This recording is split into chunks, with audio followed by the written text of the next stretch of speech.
Tervetuloa matkalle menneisyyteen. Tarkalleen vuoteen 1156. Tällä hetkellä olemme täällä Liedossa, Liedon Pyhän Pietarin kirkon edustalla. Kirkko on rakennettu 1400-luvulla, eli ihan niin pitkälle ei vielä päästä tässä kuin halutaan. Mutta täältä lähtee matkamme Köyliöön. Nimittäin Köyliössä 1156 tapahtui kuuluisa murha. Nimittäin Lalli tappoi piispa Henrikin Köyliönjärven jäällä. Lähtekäämme siis matkalle kohti Köyliötä. Aamu sarastaa Liedossa, linnut laulavat ja olemme kuvausryhmän kanssa valmiita matkaan historiamme ehkä traagisimmalle murhapaikalle. Nyt on tosin kesä. Murha tapahtui 20. päivä tammikuuta, eli noin tasan tarkalleen 836 vuotta ennen kuin Kauniita ja rohkeita alettiin näyttämään televisiokanava 3:lla vuonna 1992. Mutta tammikuussa tosiaan sää on ollut kylmä Köyliönjärven jäällä 1100-luvulla. Jään paksuus on ollut luultavasti toista metriä, jos on kovat pakkaset ollut. Näin kesäaikaan emme silti pääse sinne aivan tarkalle murhapaikalle, mutta pyrimme pääsemään mahdollisimman lähelle. Tervetuloa siis matkaan kohti Köyliötä. Oli siinä. Joo.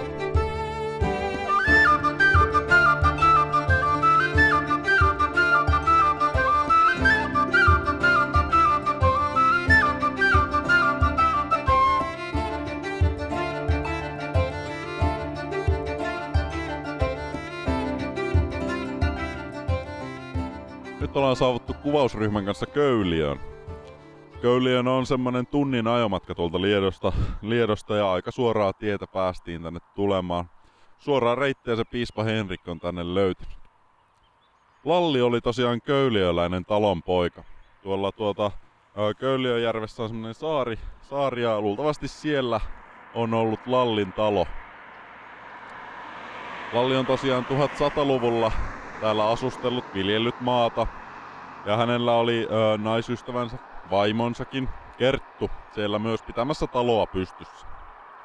Vanhimmat maininnat Lallista on vuodelta 1616, joissa erään maskulaisen virressä mainitaan tästä, että Lalli on piispa Henrikin surmannut. Kuitenkin vanhimmat maininnat piispa Henrikin kuolemasta ja surmasta on jo vuodelta 1478. Liekö sitten Lalli tullut tähän tarinaan mukaan myöhemmin vai mistä johtuu tämä monen sadan vuoden viivästys? Tervetuloa kuitenkin Köyliöön. Lähdemme tästä seuraavaksi syvemmälle Köyliön uumeniin kohti Köyliönjärveä.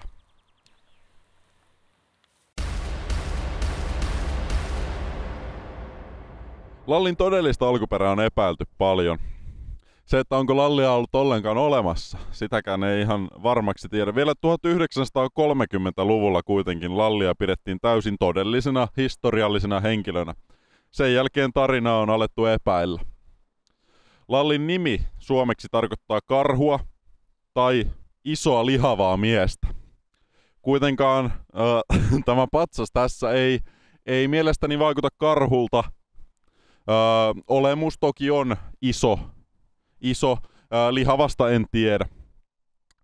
Lalli kuitenkin oli vakuuttava talonpoika täällä Köyliössä, Satakunnan eteläosissa.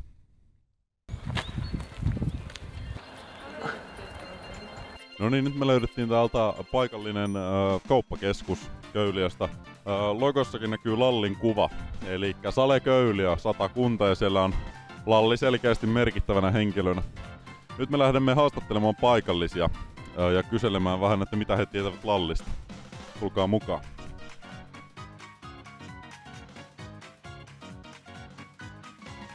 Kovin on hiljainen kauppa. Sieltä löytyy paikallisia. Terve. Saisiko pienen haastattelun? Tunnetko Lallin tarinaa? Jollain tasolla kyllä. No niin, mitäs Lalli sinulle merkitsee? No, en ole itse köyliöläisiä, mutta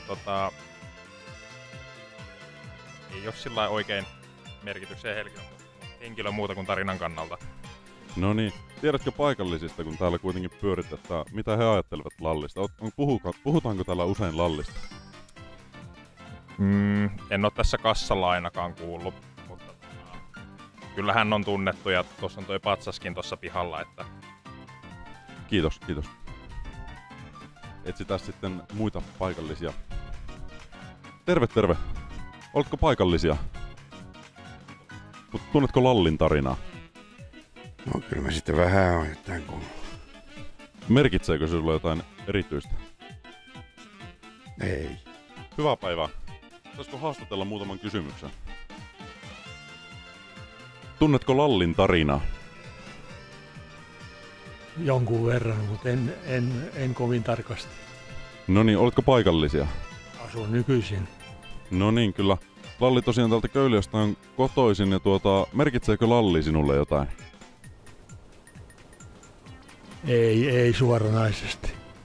Jaha, lähdetään sitten muualle etsimään. Selkeästi täällä onko nähe paluumuuttajia vaiko tämmöisiä uusia asukkaita joka tapauksessa. Suurin osa täällä selkeästi ei ole syntyperäisiä köyliöläisiä. Heille tietysti se ei tarkoita niin paljon kuin syntyperäisille paikallisille. Ehkä me löydämme vielä jonkun muun joka tuntee Lallia paremmin ja sillä lailla. Hyvää päivää. Saisiko kysyä muutaman kysymyksen? Oletko paikallisia? Tunnetko Lallia? Tunnenko Lallin? No mitä siitä on nyt historiasta? Muistan. No niin. Lalli on tosiaan täältä Köyliössä 1156 tappanut piispa Henrikin. Muistatko tätä tarinaa? Kyllä mä sen suurin piirtein muistan. Merkkaako Lalli sinulle jotain? No kyllä se jotain paikallisesti. Kyllä. Merkittävä ihminen sitten aikanaan. Selkeästi. Täällä kovin moni ei ole niinku paikallisia. Oletko syntyperäinen paikallinen silloin? Mä oon syntynyt tässä. Noniin, hienoa. Kovin moni, joka on tullut tänään vastaan, niin ei tunne Lallia lähes ollenkaan ja sillä lailla. Mutta hienoa, että täältä löytyy joku, joka tuntee Lallin tarina. Hyvää päivää. Saisiko pienen haastattelun Lallista? Ootko paikallisia? Nykyisin paikallisia. No niin. Tunnetko Lallin tarinaa? Mitä Lallin tarina merkitsee sinulle? Se on ollut vaan lähinnä satua. Että lähipaikkakunnalta kotoisin kumminkin, niin kyllä se on historian tunneilla ja uskonnon tunneilla käyty läpi. Osaatko sanoa, mitä tapahtui 1156 Köyliöjärven jäällä? No, Lalli lähti piispan perään ja sinne jäälle sen sitten surmas. Kyllä, kirveellä löi kalloon. Tiedätkö syytä tähän, miksi Lalli tosiaan piispa Henrikin surmasi? En mä sitä todellista syytä muista. Eikö se siellä silloin kylässä käynyt ilman, että Lalli kotona oli ja jotain siitä sit oli? Joo, kyllä. Tästä on paria erilaista tarinaa. Toinen on tosiaan tämä, että piispa Henrik jätti maksamatta kestityksen. Tai siis hän maksoi sen, mutta Lallin vaimo Kerttu ei kertonut Lallille, että piispa Henrik tästä maksoi. Toinen tarina sitten taas viittaa pilkkikilpailuun, jossa piispa Henrik ja Lalli olivat Köyliöjärven jäällä pilkillä, ja Lalli ei saanut yhtään kalaa ja tuli kateelliseksi piispa Henrikille, päätti surmata hänet ja löi kirveellä kallon ja varasti kalat. Oletko kuullut tätä tarinaa? En oo sitä versioa kuullut. Selvä.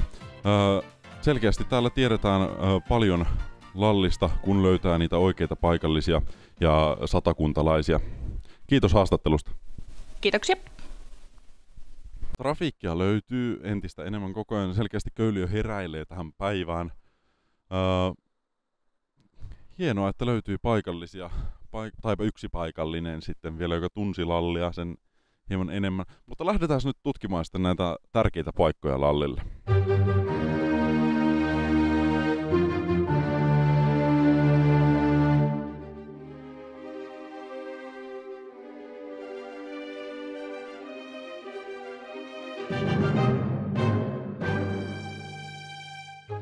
Tervetuloa tänne Köyliön kirkolle. Köyliön uusi kirkko on tällainen puukirkko, hyvin kaunis. Se on rakennettu 1700-luvulla. Sen edeltäjä kuitenkin oli 1300-luvulla rakennettu kappelin tapainen kirkko, joka sijaitsi eräällä karilla keskellä Köyliön järveä. Siellä on ennen tätä kirkkoa pidetty kaikenlaisia riittejä ja uskonnollisia tapahtumia ja muisteltu esimerkiksi piispa Henrikkiä. Tervetuloa Köyliön kirkolle ja Köyliön järvelle. Tosiaan nyt, kuten kerroinkin, niin on tämmöinen kesäaika ja Köyliönjärvellä ei ole jäätä. Sen vuoksi emme varsinaisesti pääse Köyliönjärven jäälle toteamaan, että mitä oikeasti on tapahtunut. Mutta ehkä näemme täällä Köyliön maisemissa, että mitä on tapahtunut tai olisi tapahtunut, jos olisi ollut kesäaika. Tervetuloa tänne Köyliönjärven rannalle. Kuten haastattelussa jo aikaisemmin kuulimme, niin piispa Henrik saapui Lallin talolle yöpymään ja Lalli ei sattunut olemaan paikalla, mutta Lallin vaimo Kerttu kuitenkin kestitsi piispa Henrikkiä. Piispa Henrikillä oli hyvä olla, hän sai ruokaa, yöpaikan ja heillä oli mukavaa Kertun kanssa. Lopuksi piispa Henrik maksoi anteliaasti Kertulle tästä kestitsemisestä, sillä kirkkohan oli rikas ja hän pystyi maksamaan kunnolla. Sen jälkeen piispa Henrik poistui paikalta. Kun piispa Henrik oli lähtenyt, niin seuraavana päivänä Lalli saapui kotiinsa. Kerttu odotti siellä kotona Lallia ja otti hänet iloisesti vastaan. Kerttu kertoi, että piispa Henrik oli käynyt yöllä ja sai kestitystä, ruokaa ja majapaikan. Kuitenkin pieni yksityiskohta jäi kertomatta, ja se oli se, että piispa Henrik maksoi tästä. Lalli siitä sitten suuttui, otti kirveen käteen ja lähti etsimään piispa Henrikkiä. Piispa Henrik lähti Lallin talolta ja hänelle iski hirmuinen nälkä. Hän alkoi kalastamaan, luultavasti silloin pilkkimään, koska oli talviaika ja hän oli Köyliönjärven keskellä jäällä pilkkimässä. Hän kuitenkin kalasti ruokaa itselleen ja yhtäkkiä hän huomaa, että Lalli juoksee takaa. Lalli löysi piispa Henrikin ja surmasi tämän kirveellä. Hän lyhistyi Köyliönjärven jäälle ja jäi sinne. Kalman kankeus iski. Lalli oli löytänyt piispa Henrikin ja surmannut hänet ilman syytä, ilman oikeaa syytä.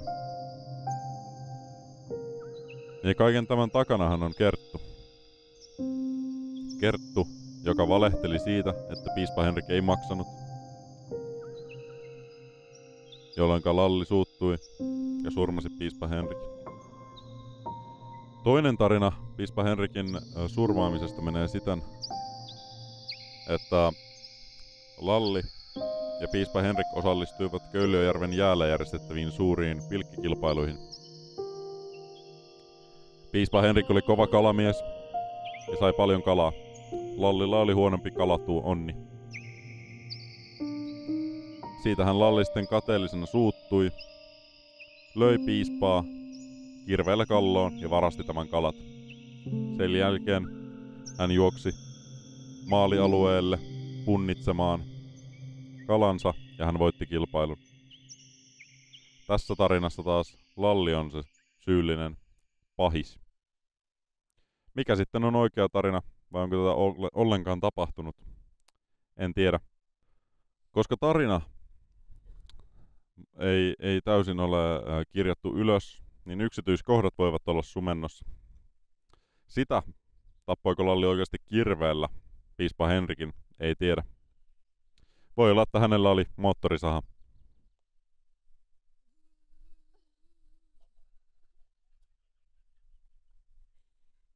Näkyisikö sitä moottorisahaa ollenkaan? Sen jälkeen, kun Lalli surmasi piispa Henrikin, hän lähti karkumatkalle. Hänestä kerrotaan, että hänellä on Lallin asumus, oli Köyliön pohjoisosissa, sekä Lallin itkukivi. Niillä hän vietti aikaa surman jälkeen.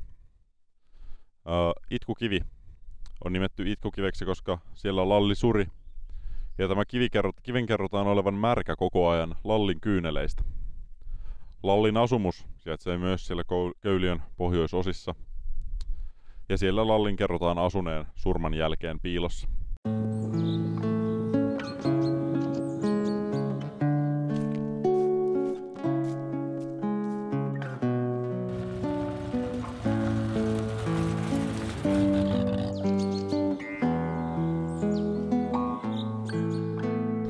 No niin, kuvausryhmä on saapunut tänne Köyliöjärven koillispuolelle Kirkkoniemelle. Takana näkyy kirkkokari, jossa on piispa Henrikin muistomerkki ja se entinen kappeli sijaitsi siellä ennen kuin se Köyliön uusi kirkko rakennettiin. Paikalta löytyy laituri ja lautta, jolla pääsisi saareen sekä soutuvene ilman airoja. Kuvausryhmä saattaa jäädä tällä kertaa kuivalle maalle eikä päästä käymään tuolla karilla. Mutta hyvin lähelle kuitenkin päästiin. Ehkäpä tuolla samaisella soutuveneellä on piispa Henrik myös käynyt tuolla kirkkokarilla. Toki talvisaikaan pääsee myös jäätä pitkin kävelemään.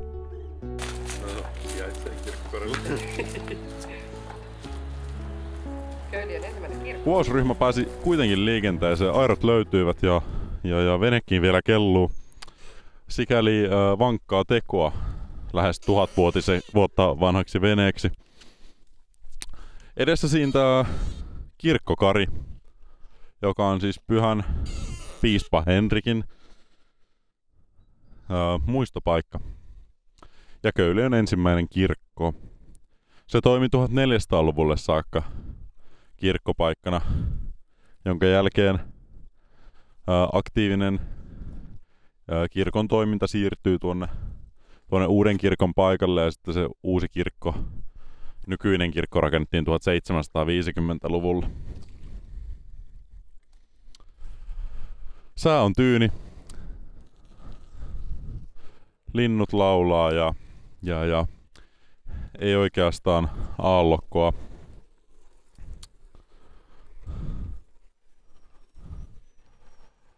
Airoissa oleva äänimiehemme on toki kokenut soutaja, mutta välillä hieman poiketaan reitiltä. Onneksi matka ei ole pitkä ja kirkkokarilta löytyy myös laituri.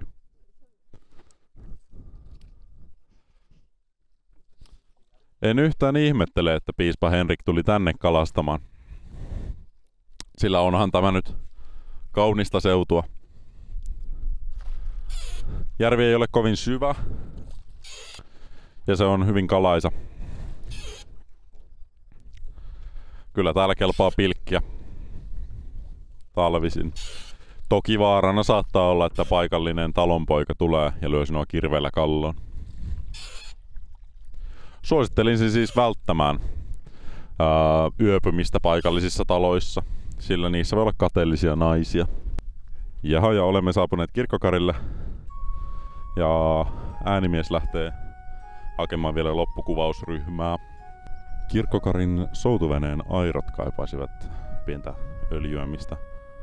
Ne kirskuvat hieman äänikkäästi ja epämukavasti. Korvissa soi.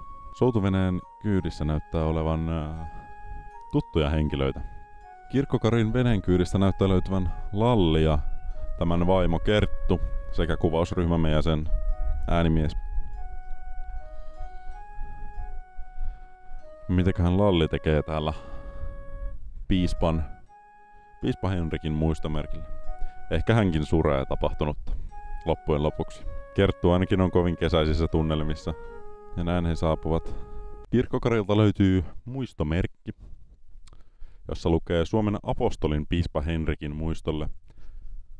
Ja tekstipätkä Matteuksen evankeliumista. Joka kadottaa elämänsä minun tähteni, hän pelastaa sen. Hienosti sanottu. Ympärillä näkyy selkeästi kirkon perustuksista koostuva kiviröykkiö, Paikalla ei ole siis ollut kirkkoa itsessään, mutta tämä pyhä paikka on rajattu tällaisella hieman perustukselta näyttävällä kiviseinämällä tai pienellä matalalla muurilla. Kirkkokarilta löytyy myös paikallista köyhälistöä. Heitä on elänyt täällä jo tuhansia vuosia, köyliöläisiä, köyhiä, syövät käpyjä. Jostain he ovat saaneet vaatteensa, mutta nekin ovat luultavasti jo tuhansia vuosia vanhoja. Säälin heitä, mutta pakko heidät on tänne kirkkokarille edelleen jättää. Tämä sivilisaatio täällä ei myöskään osaa uida. Ja he eivät puhu mitään kieltä, mitä ymmärtäisimme. Joten jätetään hänet tänne rauhaan. Paikka on saanut Euroopan unionin rahoitusta 2007-2013, joilla on rahoitettu esimerkiksi lautta, jolla tänne pääsee ja tuo soutuvene. Oli Lalli ja piispa Henrikin tarina sitten miten tahansa totta tai tarua, niin joka tapauksessa mielenkiintoinen juttu. Ja paikan päällä Köyliössä on monenmoista muistomerkkiä siihen liittyen. Hieno paikka, hieno taru. Tarinan opetus jäi hieman sumentoon, mutta joka tapauksessa piispa Henrik kuoli. Tappoi hänet sitten Lalli tai ei. Hyvästi Köyliö. Nyt me matkataan takaisin Lietoon herrojen maille.